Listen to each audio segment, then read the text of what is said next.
2024 baru mulai, dan banyak produsen smartphone yang udah ngeluarin produk terbaru mereka.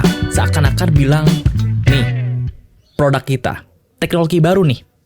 Keren kan? Di tengah persaingan brand-brand smartphone dan gadget yang ada satu gerakan unik yang digagas oleh millennials dan Gen Z bahkan. Orang-orang ini beralih dari smartphone ke feature phone.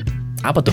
Feature phone ini sebetulnya jenis ponsel yang populer di tahun 2000 sampai 2010 sebelum smartphone merajalela kayak sekarang. Perusahaan kayak Samsung, Motorola, dan Nokia adalah produsen terbesar feature phone kala itu. Dan setelah iPhone pertama diluncurkan, feature phone mulai ditinggalkan dan smartphone mulai digandrungi anak muda. Tapi tiba-tiba belakangan ini banyak millennials dan Gen Z bahkan yang mulai menggandrungi feature phone ketimbang smartphone. Now to the retro technology hitting Gen Z and millennials that might help improve your mental health. Flip phones are hot right now. Becky Worley joins us. Walaupun si feature phone ini cuma punya fitur-fitur basic kayak SMS, telepon, dan radio, tapi justru itu yang mereka cari.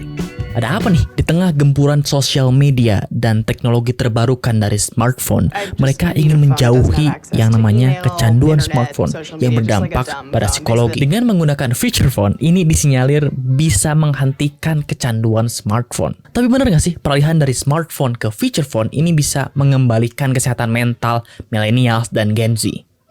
Let's see. Memang penilaiannya ini agak subjektif dan nggak bisa berlaku juga buat semua orang. Tapi seenggaknya beberapa hal ini bisa jadi pertimbangan untuk kita pakai feature phone atau tetap pakai smartphone.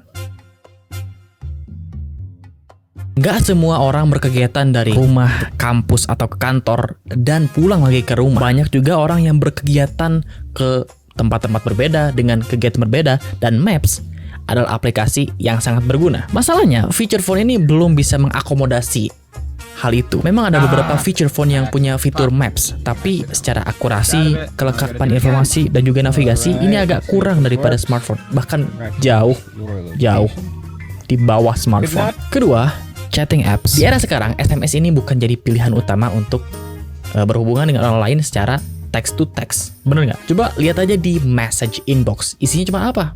Provider doang. Informasi tentang kuota kita habis apa enggak. Dan kalaupun SMS mau digalakan lagi, akan banyak sekali penyesuaian yang terjadi buat kita dan orang-orang sekitar kita. Karena nggak mau kan kita ngirim SMS ke orang, tapi orang itu nggak bisa balas ke kita karena pulsa dia udah dialokasiin buat paket internet. Mungkin itu untuk saya aja sih agak kere. Ketiga, dompet digital. Memang ada orang yang masih nyaman transaksi pakai uang cash, termasuk saya. Tapi transaksi secara cashless ini udah banyak dan populer dipakai oleh teman-teman orang-orang di sekitar saya. Bahkan ada beberapa orang yang saya kenal, mereka malas banget buat ke ATM ngambil cash karena biasanya mereka melakukan transaksi itu ya cashless aja gitu. Feature phone nggak bisa akomodasi. Seperti yang udah saya bilang tadi bahwa ini nggak cocok untuk semua orang. Tapi seenggaknya ketiga poin tadi bisa jadi bahan pertimbangan teman-teman. Apakah teman-teman bakal pindah ke feature phone untuk mengembalikan kesehatan mental dari kecanduan smartphone, atau bahkan ngikutin smartphone